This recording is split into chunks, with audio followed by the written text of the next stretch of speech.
À tous et à toutes, du coup, on est vraiment content de vous accueillir aujourd'hui, voilà, pour vous présenter un petit peu plus en détail ce petit guide qu'on vous a partagé.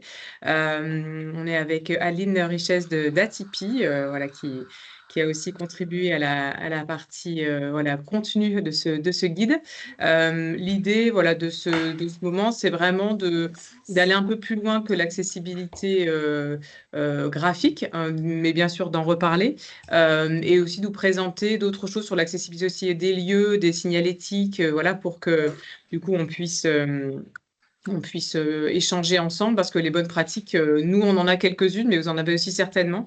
Et peut-être que ça a soulevé des questions. Donc voilà, l'idée, c'est d'être dans ce moment un peu collaboratif.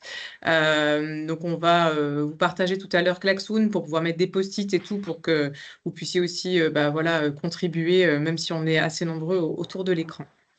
Donc, je me permets de me présenter. Donc, moi, je m'appelle Céline Varenne-Souchon. Je suis accompagnée d'Emma et de Clotilde qui sont avec moi, et avec Aline. Donc, nous, on est de l'agence Mangrove.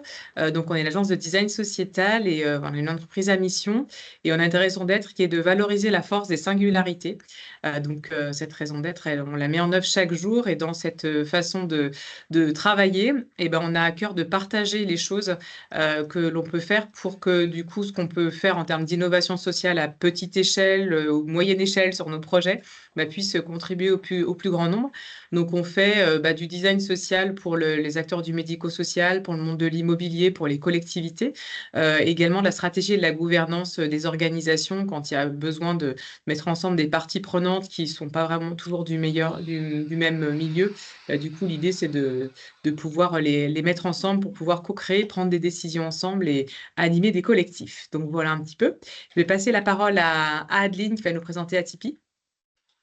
Oui, bonjour à tous et toutes. Donc, Adeline Richez, je suis designer spécialisée dans l'accès à l'information pour les personnes en situation de handicap depuis plus de 10 ans maintenant.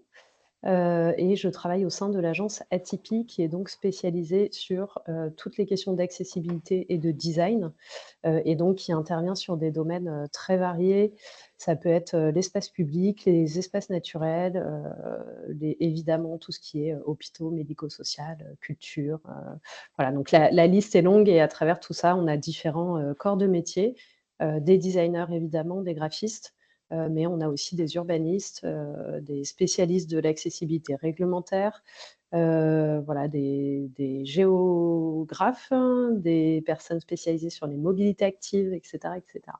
Le sujet de l'accessibilité se décline dans à peu près tous les domaines.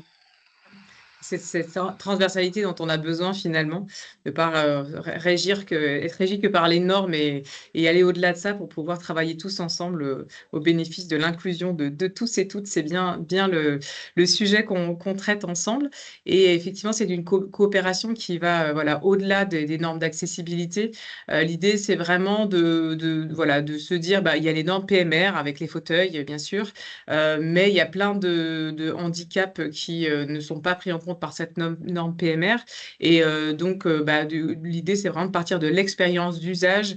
Des super usagers que sont les personnes qui sont en situation de handicap, parce que on se dit que si on répond aux besoins spécifiques des personnes en situation de handicap, bah, finalement, on répond aux besoins de tous et de toutes. Donc, on trouve des solutions pour tout le monde. Donc, c'est toujours cette façon de travailler de résoudre des problématiques complexes pour des besoins spécifiques, pour les mettre au service de tous. Voilà, et donc, du coup, bah, de ne pas se limiter finalement à de la norme qui peut être parfois réductrice dans l'expérience d'usage ou dans la manière de penser. Donc, on va vraiment avoir une démarche qui est holistique quand on parle d'expérience d'usage pour pouvoir partir des besoins de toute la vie qui se passe quand on a besoin de communiquer, de coopérer et d'être ensemble. Donc, c'est vraiment l'objectif. Alors là, on va vous présenter très rapidement ce petit guide que vous avez eu entre les mains, le guide de l'accessibilité graphique d'abord.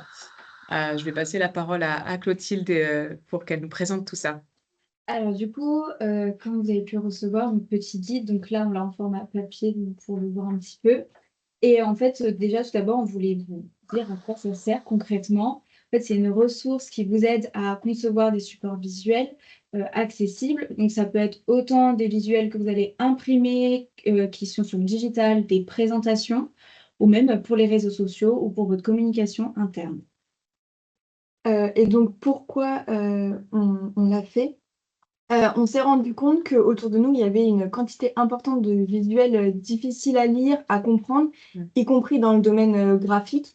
Par exemple, il nous est tous arrivé de voir, des communications, affiches, flyers, écrits en trop petit ou jaune sur blanc. En tout cas, personnellement, c'est mon quotidien, que ce soit dans la rue, que ce soit en école de graphisme, ou autre. Et du coup, pour vous accompagner, en plus de ce guide, nous avons créé la petite checklist que vous avez également reçue pour vous accompagner lors de vos réalisations. Mais concrètement, donc c'est pour qui? En réalité, le guide, il s'adresse à tout le monde, que vous soyez, professeur de lycée, responsable RH, graphiste. Il n'existe pas vraiment de métier, réservé à la pratique de l'accessibilité. Donc tout le monde peut jouer un rôle et c'est pour ça qu'on le fait.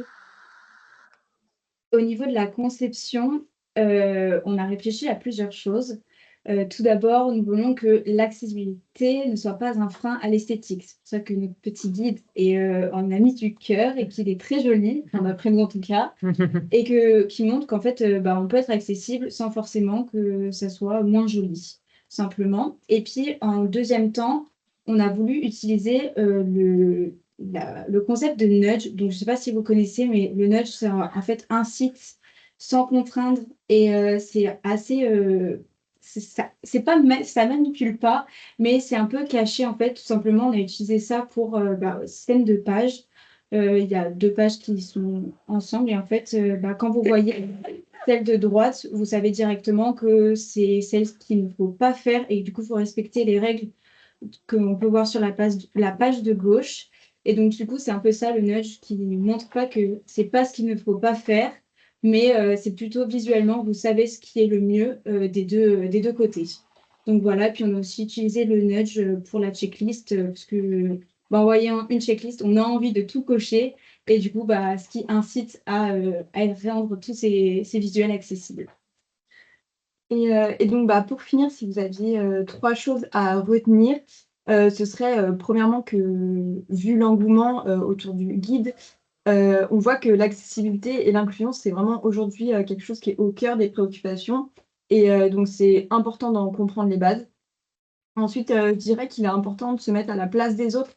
L'objectif, c'est, quand même de faire mieux. Alors des fois, c'est difficile de faire parfait, mais au moins on fait mieux et en tant que personne, non concernée, il peut être difficile de percevoir ce qui sera pas vu, pas compris, par des personnes, malvoyantes, dyslexiques ou autistes, par exemple.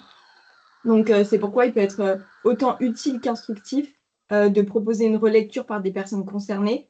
Nous, ça a été le cas, pour le guide, et ça nous a permis, d'effectuer, toutes les modifications pour qu'il soit optimal et enfin, le plus important lorsqu'on communique, hem, c'est, de savoir que plus on est accessible, plus on touche de monde et c'est vraiment l'objectif de tout le monde lorsqu'on communique. On a vraiment trouvé réjouissant finalement l'engouement qu'il y a eu autour de ce partage. On se dit que ça nous donne une vision de la société qui est quand même positive malgré, tout le contexte qui est compliqué et votre présence aussi aujourd'hui, est vraiment, va vraiment dans ce sens donc c'est super chouette. Adeline va encore nous apporter encore d'autres éléments qui sont pas, forcément dans le guide mais, donc comme c'est un sujet infini, voilà, Adeline va vous partager encore d'autres choses intéressantes. Merci Céline. Alors vous en doutez, on n'aura pas le temps, de rentrer dans le détail de tout ce qui est, l'accessibilité à l'information. En plus du guide, auquel vous avez accès ou vous pouvez avoir accès, il y a eu des demandes aussi dans le chat, donc Mmh. l'équipe de Mangrove, pourra vous l'adresser par mail, à la suite du webinaire si vous le souhaitez. Hem Voilà, donc en complément, de ce que vous pouvez voir dans le guide, je voulais, insister sur 3 points. L'accès à l'information, pour moi, elle tourne autour de 3 piliers, fondamentaux qui est, évidemment la lisibilité, donc on vient d'en parler, tout ce qui est, couleur, contraste, typographie et cetera. La visibilité, donc rendre visible, l'information. Et la compréhension, donc là, on va plutôt être sur, le fond, le texte, enfin voilà, comment est-ce qu'on transmet l'information? Donc autour de ces 3 piliers, on a tout un tas de sujets, assez concrets. Je voulais revenir sur la question de la typographie. On parle des typographies linéales, des typographies bâtons, qu'on estime être les plus lisibles. Néanmoins, et vous voyez l'exemple là, il est assez flagrant, on peut avoir des typographies qui sont dites sans sérif, mais qui posent des grosses difficultés de lecture. Là, je pense que c'est assez évident pour la plupart d'entre vous. Il y a certaines personnes qui peuvent lire les choses de façon différente, mais la typographie Roboto, qui est une typographie très classique qu'on utilise depuis longtemps, est évidemment dans ces 3 exemples-là, la plus lisible. Je vous ai mis en avant des lettres qui est intéressant de regarder quand on se pose la question de la lisibilité d'une typographie, et là, vous voyez notamment le A, le O. On a différentes façons de le dessiner, et vous voyez notamment sur le dernier exemple, la Conforta, on a, 2 lettres qui se ressemblent, très fortement et qui peuvent poser des difficultés aux personnes déficientes visuelles évidemment, mais aussi aux personnes qui ont des troubles 10 et qui ont parfois du mal à distinguer, une certaine lettre d'une autre. Et ensuite, on a, l'exemple aussi de toutes ces lettres qui se rapprochent, graphiquement, qui sont le I majuscule, le L minuscule, le L majuscule et le chiffre 1. Donc il faut être vigilant aussi à ces choses-là. Et le dernier point, pour, passer rapidement, c'est la question de l'ouverture des lettres. On appelle, ouverture l'espace que vous allez avoir au milieu, par exemple, du A ou au milieu du O, au milieu du E. Si elle est trop petite, comme on a, l'exemple sur, la typographie Impact, elle va être difficile à lire, notamment encore pour les personnes déficientes visuelles, puisqu'en fait, ça va créer des gros paquets, parce qu'on n'a pas un espace suffisant, pour créer une ouverture, lisible. L'autre point que je voulais aborder également, c'est la question des pictogrammes. Ils sont essentiels pour la bonne compréhension d'une information. Ils sont essentiels évidemment pour les personnes éloignées de la lecture, les personnes illettrées, déficientes intellectuelles, et cetera. Ils le sont aussi pour les personnes allophones, éloignées du français, dans le cas de la France, voilà, qui vont avoir du mal à comprendre. S'appuyer sur une image, ça permet évidemment de comprendre plus rapidement l'information. Comment est-ce qu'on choisit un pictogramme? C'est pareil, je ne vais pas pouvoir, en parler malheureusement, suffisamment. Néanmoins, rester simple, ça c'est vraiment, le 1er conseil que je donnerais.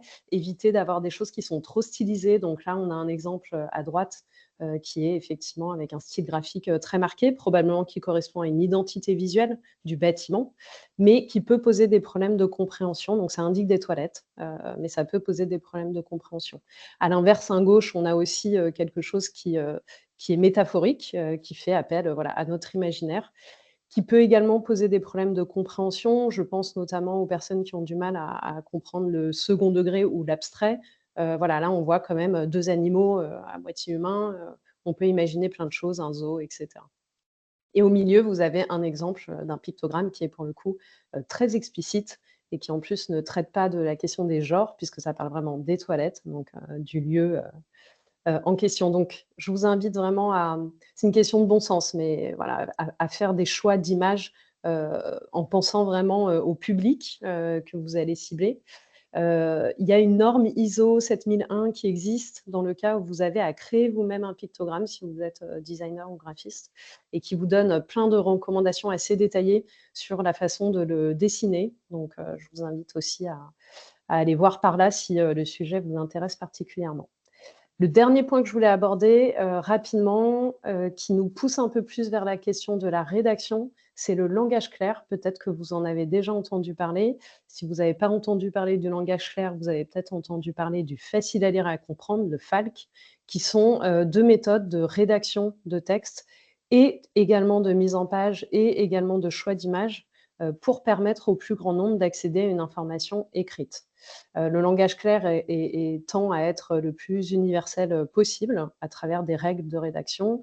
Le facile à lire et à comprendre a été conçu à l'origine à destination du public déficient intellectuel, lecteur ou éloigné de la lecture, et qui est un vrai moyen, éprouvé et validé par ce public-là, pour avoir accès à tout type d'informations, dans n'importe quel contexte. Donc là aussi, je vais malheureusement pas pouvoir rentrer dans le détail, mais si le sujet vous intéresse, voilà, n'hésitez pas à creuser parce que ça vient vraiment, compléter la question, de l'accessibilité graphique et là, on élargit, vraiment sur le pilier, de la compréhension, de l'information. Merci beaucoup Adeline. Alors voilà, on voulait vous dire que ce guide était vivant et que du coup, vous avez certainement peut-être, vous, des bonnes pratiques à nous partager. Donc, on va vous mettre un petit QR code à l'écran. Donc, si vous voulez le flasher avec votre téléphone, vous pouvez du coup avoir accès à envoyer des post-it virtuels. Donc, ça va vous demander un pseudo. Donc, vous mettez n'importe quoi, votre prénom ou autre chose. Vous pouvez être créatif là, si Loulou42, ça marche aussi. Et pouvoir du coup envoyer des post-it pour nous donner des bonnes pratiques voilà, que vous voulez nous partager. Ou des remarques, hein, ça peut être aussi des remarques. Voilà. Et sinon, je vais peut-être je vais le mettre aussi dans le chat, comme ça. S'il y en a, il faudra juste jouer avec vos fenêtres, c'est simplement cette petite subtilité. Voilà, mais ça, vous l'avez aussi dans le chat. Donc, l'idée, c'est que je vais lancer comment dire, l'activité pour qu'on puisse échanger. Voilà, comme ça va pouvoir. Voilà, donc là, vous avez une petite comment dire, croix jaune et ça va vous marquer idée. Donc là, vous pouvez marquer votre idée et avec la petite flèche bleue, envoyer pour voilà, comme une petite enveloppe qui part pour du coup pouvoir contribuer. Et puis ceux qui n'ont pas envie de se connecter, vous pouvez simplement ouvrir votre micro et dire ce que vous souhaitez pour du coup échanger sur ces bonnes pratiques ou peut-être des choses sur lesquelles vous butez. Ou, enfin voilà, l'idée c'est de pouvoir échanger. Donc n'hésitez pas voilà, voilà, à ouvrir votre micro et à nous le dire à l'oral. Si vous préférez, on pourra le noter aussi nous en direct.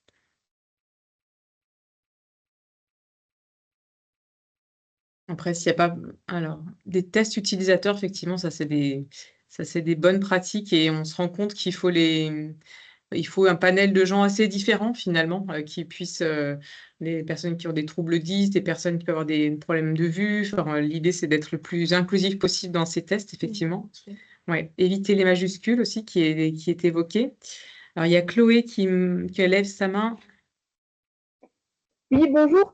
Moi, ce qui me semble nécessaire, c'est de travailler aussi et de faire au moins relire la première version par les associations. Il y a beaucoup d'associations, Valentin Aoui ou d'autres associations pour les situations de handicap. Et on peut faire des choses très bien normées, mais qui finalement ne sont pas pratiques. Et c'est important d'avoir le retour de ces associations, il me semble.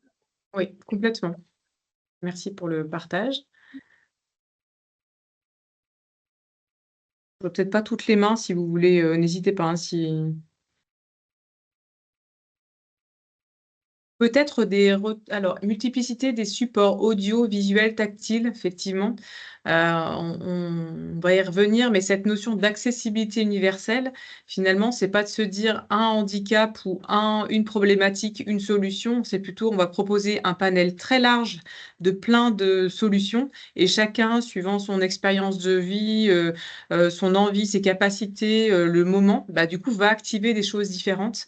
Et c'est ça qui rend vraiment les choses inclusives, c'est cette notion de multiplicité de formats et de supports.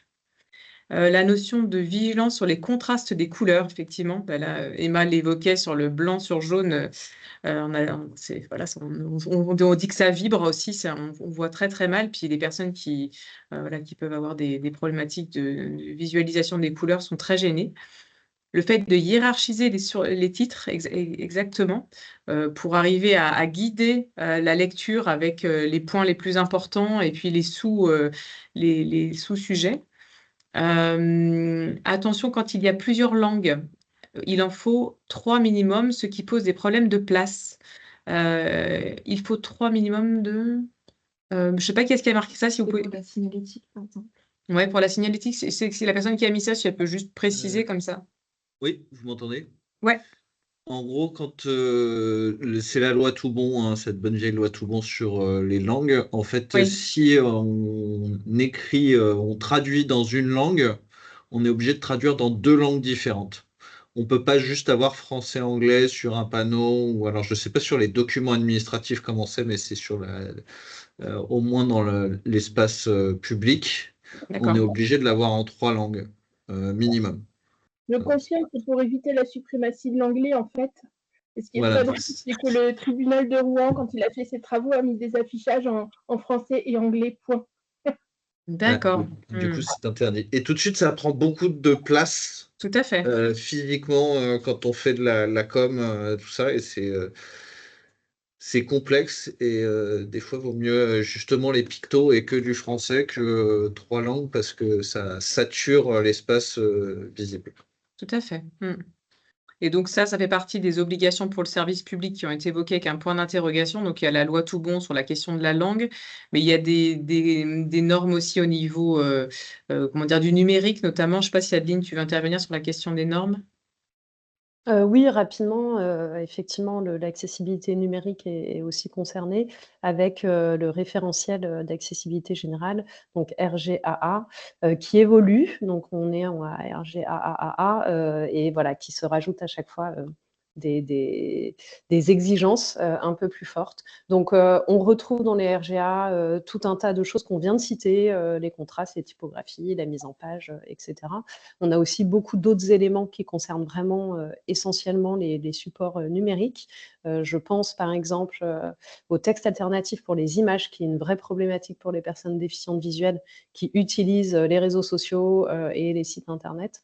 Donc n'hésitez pas à venir, décrire vos images quand vous les postez. Ça marche, sur LinkedIn, sur, Twitter, sur, Instagram, évidemment sur vos sites internet aussi, c'est important. Mmh. Il y avait une question là sur voilà, surligner ou entourer les mots ne gêne-t-il pas la lecture? Peut-être Adeline, je te laisse aussi, comme tant que tu as la parole. Oui, alors ça Mmh. c'est les retours utilisateurs sont mitigés là-dessus. On peut effectivement avoir certaines personnes déficientes visuelles qui peuvent être gênées, notamment par un surlignage. Donc si on l'utilise, il faut vraiment être vigilant, sur la question du contraste entre la couleur de fond de l'encart et la couleur du texte, mais également sur la typographie qu'on a utilisée pour éviter d'avoir, si on a une vision floue par exemple, vraiment un gros pâté qui rend, les mots, illisibles. Sur la question des contours, si vraiment c'est un contour de lettrage, il est, à proscrire. Après, si vous avez un encadré, un contour, linéaire qui encadre un mot ou une phrase, dans ces cas-là, c'est beaucoup moins gênant. Après, effectivement, toujours la question des contrastes, sur lequel il faut être vigilant. Si vous avez aussi un soulignage, ça aussi, c'est assez problématique, notamment quand il vient, manger, une lettre qui peut avoir comme le G ou le P, une patte, qui descend. Donc être vigilant, aussi là-dessus. C'est marqué du vide. Il faut voilà, avoir du vide entre les espaces, entre les blocs pour aussi voilà, laisser respirer finalement les mots, les lettres et leur donner toute leur expression pour faciliter la lecture. Il y a quelqu'un qui voulait intervenir peut-être? Oui, c'était c'était moi. Je Oui. voulais mon expérience, j'ai transcrit longtemps une lettre d'information sur le patrimoine en gros caractères et effectivement la question du soulignage, elle se posait puisqu'on ne peut pas mettre en italique. Donc les titres, il faut les souligner et une solution qu'on avait trouvée, c'était d'augmenter le crénage entre les lettres, ce qui marchait plutôt bien a priori. Et j'en profite pour signaler que le ministère de la Culture a en ligne des guides depuis environ 2005 sur l'accessibilité du spectacle vivant, donc ils peuvent être réutilisés dans d'autres circonstances, et puis d'accessibilité des expositions, et qui redonnent toutes les normes de lisibilité quand on est en fauteuil, par exemple. Donc ils sont utiles au-delà du phénomène de l'exposition ou de la culture. Merci beaucoup. Puis après, il y a effectivement ce qui était évoqué là, le fait de sensibiliser toute la chaîne d'acteurs, voilà, que ce soit la DSI, le marketing, les réseaux sociaux, pour arriver à faire que chacun prenne sa part, entre guillemets, comme le petit colibri, pour pouvoir rendre le plus accessible possible les communications. Et c'est vrai que aujourd'hui, on a enfin, il y a beaucoup cette question de la norme, de la contrainte, de la législation. Et en fait, si on passe pour quelque chose de beaucoup plus positif et de beaucoup plus qui embarque finalement les uns et les autres, c'est là où enfin, voilà, on arrive à créer une dynamique positive autour de cette question de l'accessibilité pour pas qu'on soit toujours sur chacun défend son besoin quelque part, mais d'avoir cette notion d'accessibilité universelle, c'est effectivement très intéressant. Il y a d'autres contributions sur la question des alignements, voilà, plutôt à gauche plutôt que les justifications pour faciliter la lisibilité également. Voilà, donc on se rend compte que finalement, c'est plein de trucs et astuces qui se partagent là. Donc là, c'est vraiment intéressant de pouvoir traiter tout ça. Et peut-être aussi, alors, si les sites de référence, on vous les enverra, enfin voilà, peut-être en petit compte rendu enfin, voilà, du webinaire pour pouvoir les partager, parce que c'est vrai qu'on voilà, plus on partage et plus on diffuse et plus on arrive à être accessible. Le- Oui, allez-y. Non, alors voilà. Donc voilà, il y a des questions sur des ressources d'accessibilité pour les réseaux sociaux qui sont des bonnes pratiques spécifiques plus pour les réseaux sociaux.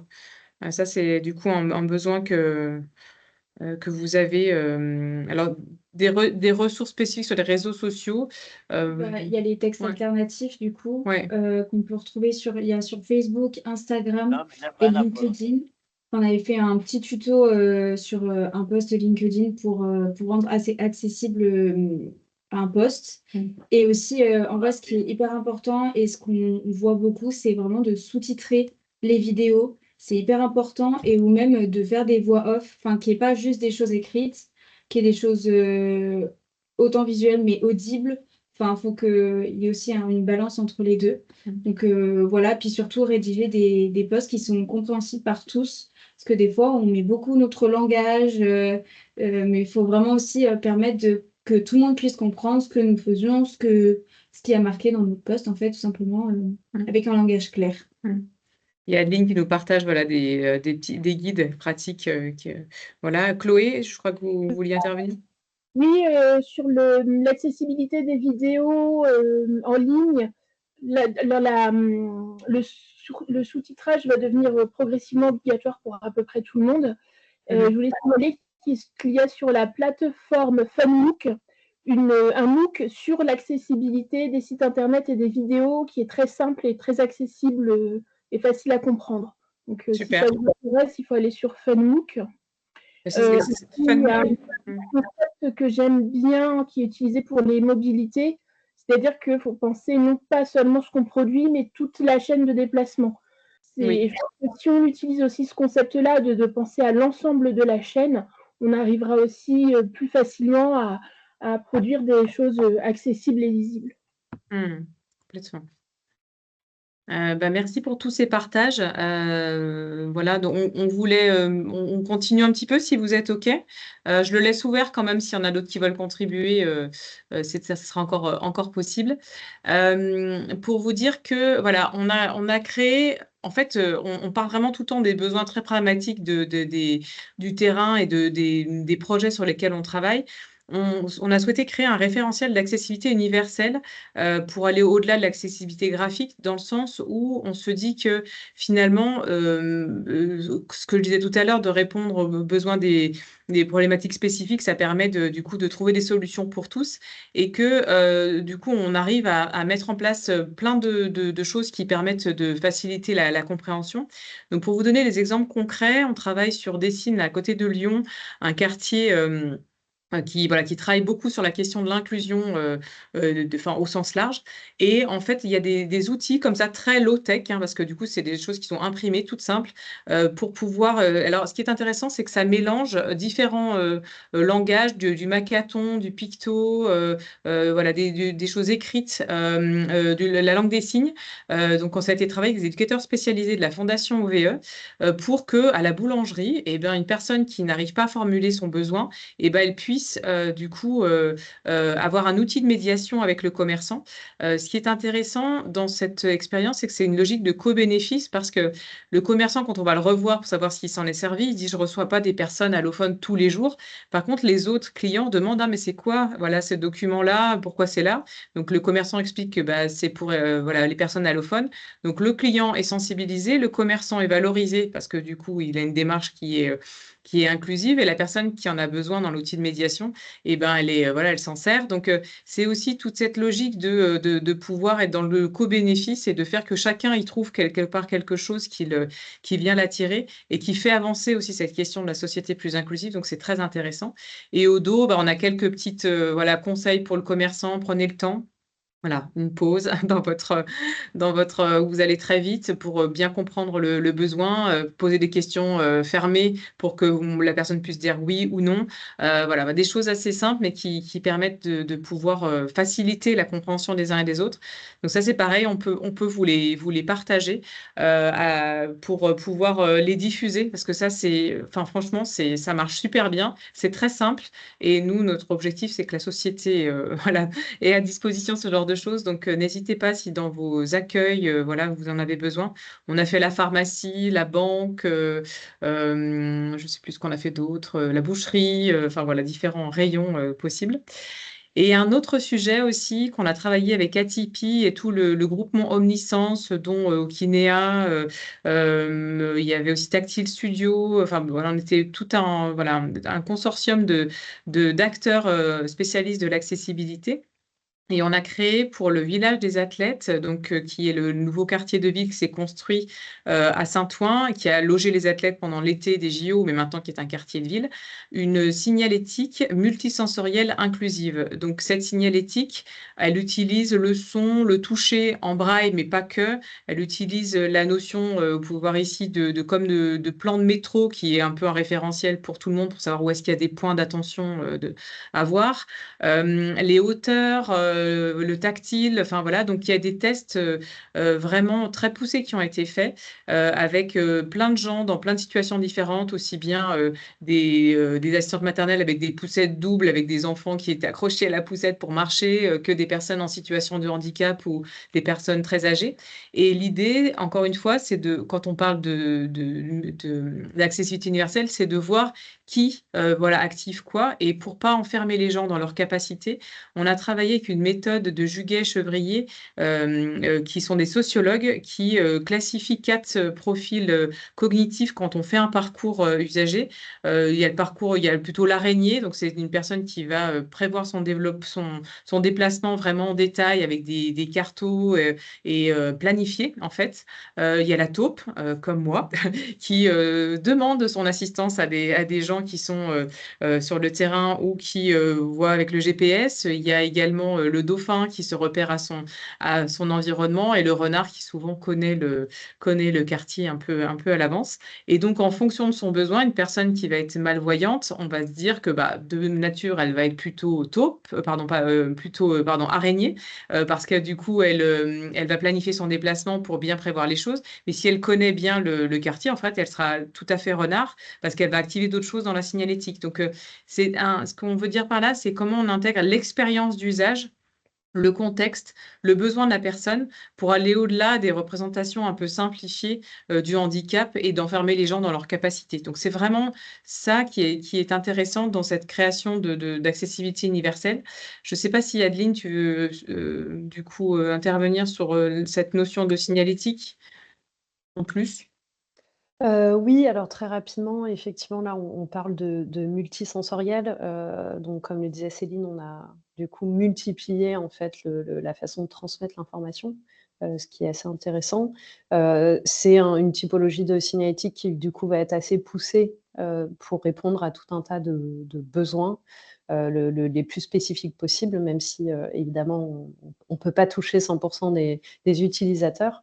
Après, tout ce qu'on vient de voir sur la question, de l'accessibilité graphique, et de l'accessibilité, textuelle, est à utiliser également dans le sujet de la signalétique. Donc en fait, c'est transversal, quoi, c'est ce qu'on disait. Donc ça touche effectivement les supports de communication, ça touche, les supports de communication en ligne, numérique, et c'est également valable pour, tous ces supports, signalétiques, les questions de typographie, de contraste et cetera.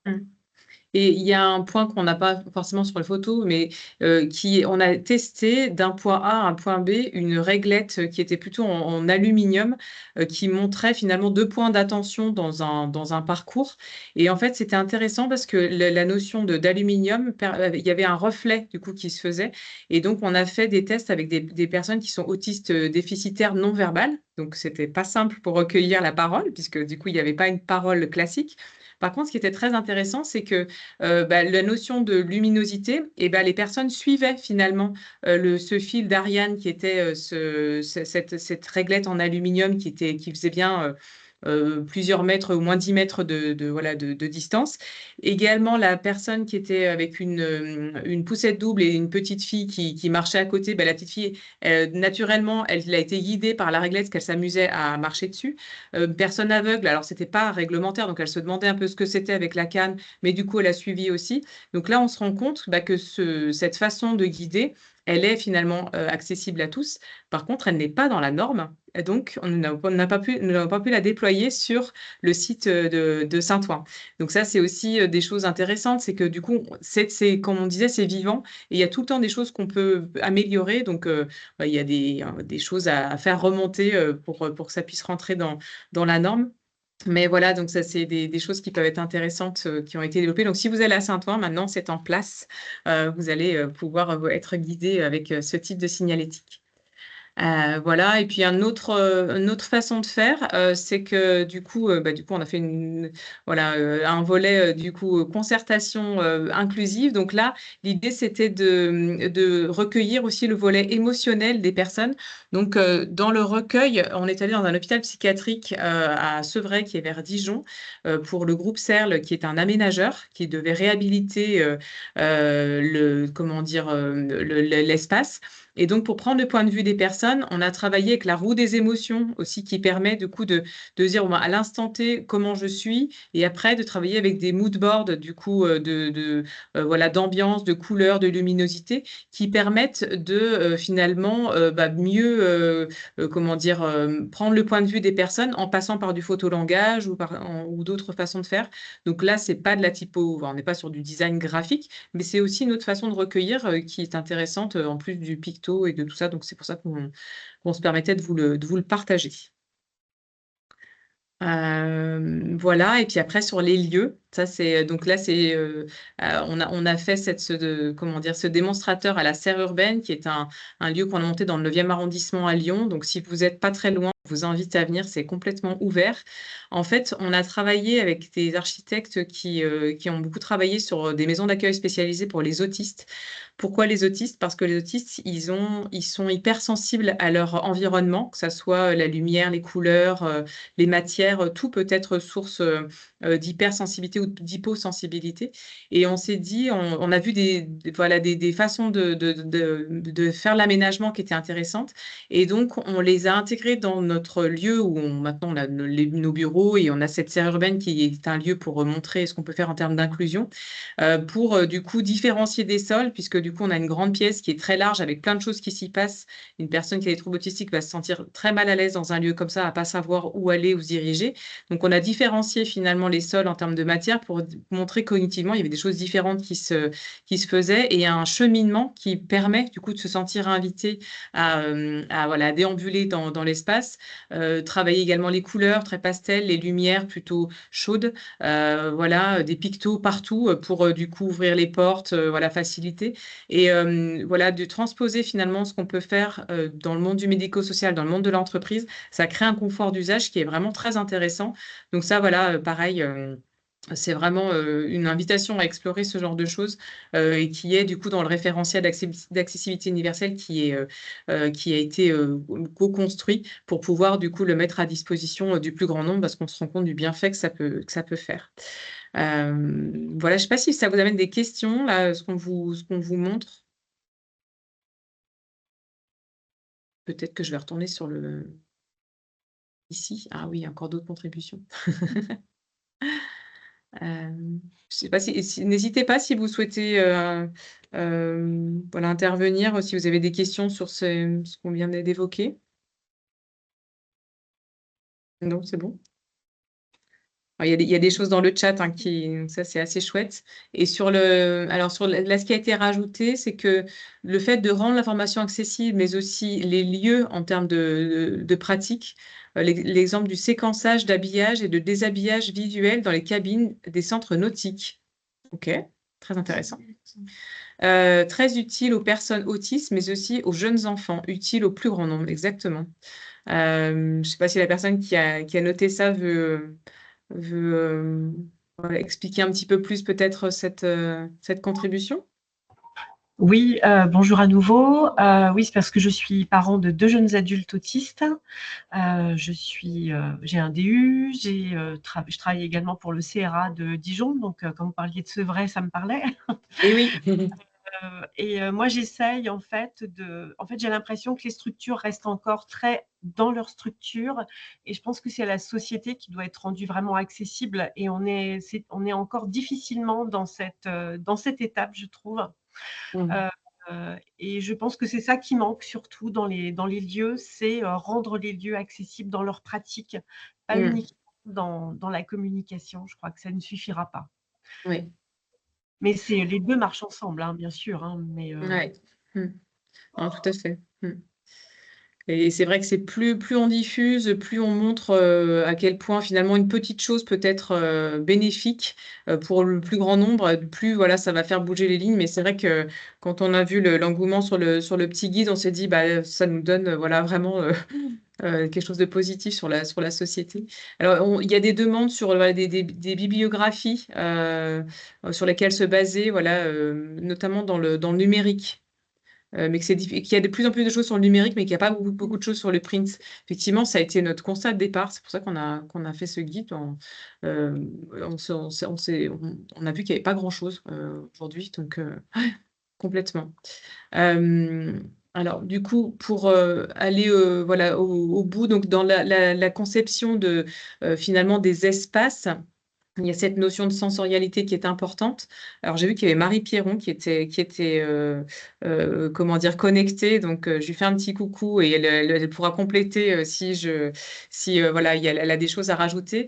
Mais c'est de se dire la dimension sensorielle, elle est vraiment hyper importante et ce qui est compliqué, c'est finalement quand on aménage des lieux, c'est qu'on a plein de parties prenantes qui vont intervenir à différents endroits et chacun pense à sa partie et personne ne pense finalement à l'expérience globale. Donc c'est vrai que plus on pense au mobilier, aux textures, aux agencements, au dénivelé, à la signalétique, à la luminosité, c'est tout ça qui fait l'expérience d'usage, qu'il soit confortable ou inconfortable. Et donc, plus du coup on travaille avec des architectes, avec, des collectivités, notamment tout ce qui est espace accueil qui peuvent être, facilement revus. Ça peut être assez, frugal, hein, comme, c'est pas on sait l'idée c'est pas de refaire, tout, voilà, mais on peut faire plein d'ajustements qui font que ça crée du confort d'usage et d'intégrer cette dimension de la sensorialité, c'est quelque chose d'hyper intéressant. Et donc pour aller plus loin, bah, voilà, peut-être se former, échanger sur les bonnes pratiques. On a un organisme de formation qui s'appelle FAIR Formation, donc formation alternative, inclusive et régénérative, tout un programme. On a, voilà, l'idée, c'est vraiment d'expérimenter, donc avec, une formation sur l'accessibilité de la communication qui puisse être accessible à tous et à toutes, notamment adaptée dans le monde du médico-social, des accueils en collectivité, avec la notion et de signalétique et d'outils d'interaction et aussi de comment on forme les agents, et les personnels qui reçoivent du public à se sentir, voilà, confortables dans leurs relations avec des personnes qui peuvent être allophones ou avoir des troubles. La notion d'accessibilité universelle des espaces, et puis aussi on va jusqu'à la notion d'événements inclusifs, parce qu'on voilà, qu'on fasse des ateliers, qu'on fasse voilà, des conférences. Comment on fait pour que les contenus, les informations avant, les lieux, soient, accessibles à tous et à toutes. Donc là, on a tout un tas de façons de faire, qui permettent du coup de faire intervenir enfin voilà, des personnes qui peuvent être en langue des signes, choses comme ça, mais pour faire des événements qui accueillent, les différences et où chacun se sente, bien pour pouvoir, y participer. Donc voilà, on a des formations, c'est des petites formations d'une demi-journée, une journée ou 2 jours, pour, pouvoir, aller plus loin et se former.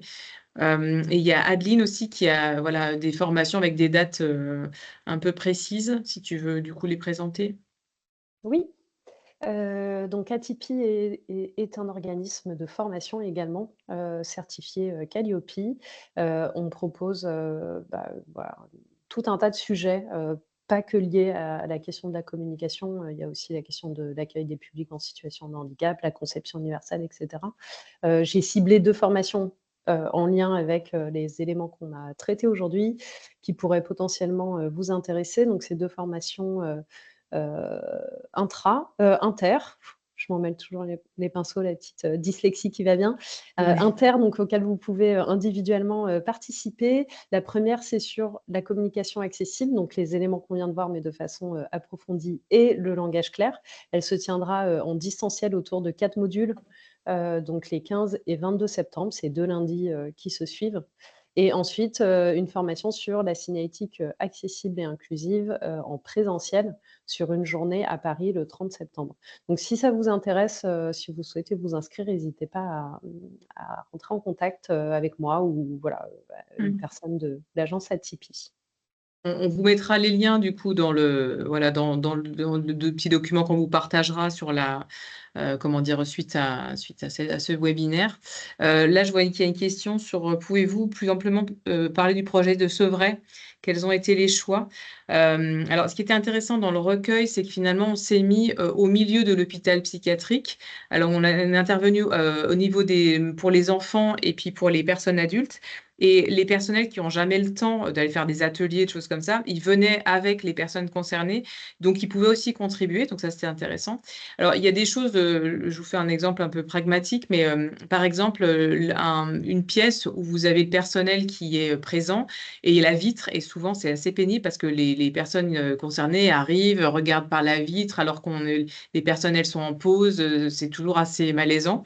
Et donc l'idée a été de mettre un aquarium par exemple. Alors, pour l'instant, elle n'est pas mise en œuvre dans ce sens-là parce qu'il y avait des questions de sécurité aussi, voilà. Mais comment, du coup, on peut voir sans être vu en créant finalement des espaces quelque part un peu connexes qui peuvent être un peu comme ça. Et puis, le projet architectural est en cours, là. Donc, du coup, on faudrait que je voie avec le groupe CERL pour qu'on puisse vous partager tout en détail. Mais voilà, on voit, il y avait des choses aussi qui étaient intéressantes. C'était au niveau de la nuit qui était ressortie, chose auxquelles on ne pense pas souvent en termes de chronotopie des lieux. On pense voilà, comment on va les utiliser concrètement de manière. Voilà. Mais la nuit est un moment parfois compliqué dans un hôpital psychiatrique. Donc, comment on travaille la question de la luminosité, des cheminements, de créer presque un univers un peu onirique, même quand on est dans sa chambre et qu'on regarde à l'extérieur, pour pas qu'on soit dans un noir compliqué. Voilà. Les endroits les plus qui n'intéressaient pas les personnes concernées, c'était les salles de bain. C'était assez marrant parce que la question du miroir, c'est pas marrant, non, la question du miroir, la question de l'intimité était quelque chose de très compliqué. Et beaucoup d'expressions sur plutôt la chambre et l'espace voilà, habité plus personnellement. Voilà, donc on pourrait en parler pendant des heures, mais voilà, c'est des premiers retours. Tout ça sur la base de photolangage, de texture. On a fait une sensothèque où du coup les gens s'expriment à partir de choses qui touchent. Et ça permet aussi une autre expression qui est tout à fait intéressante dans la manière de recueillir la parole. Ouais. Voilà un petit peu ce qu'on voulait évoquer avec vous aujourd'hui. Alors, je ne sais pas s'il y a une autre contribution. Je reviens sur le petit tableau s'il y a d'autres questions ou choses comme ça. Moi, je pense on a vu à peu près tout le monde. Est-ce que vous souhaitez rajouter quelque chose ou une autre contribution? N'hésitez pas. Eh ben, si c'est OK pour vous, on vous remercie énormément pour votre présence et on va faire avancer chacun à notre niveau l'inclusion pour une société et un monde du travail plus inclusif. Merci pour votre attention et puis au plaisir de rééchanger sur les réseaux ou autres. Voilà, merci beaucoup. Merci. Au revoir. Au revoir, merci beaucoup. Au revoir.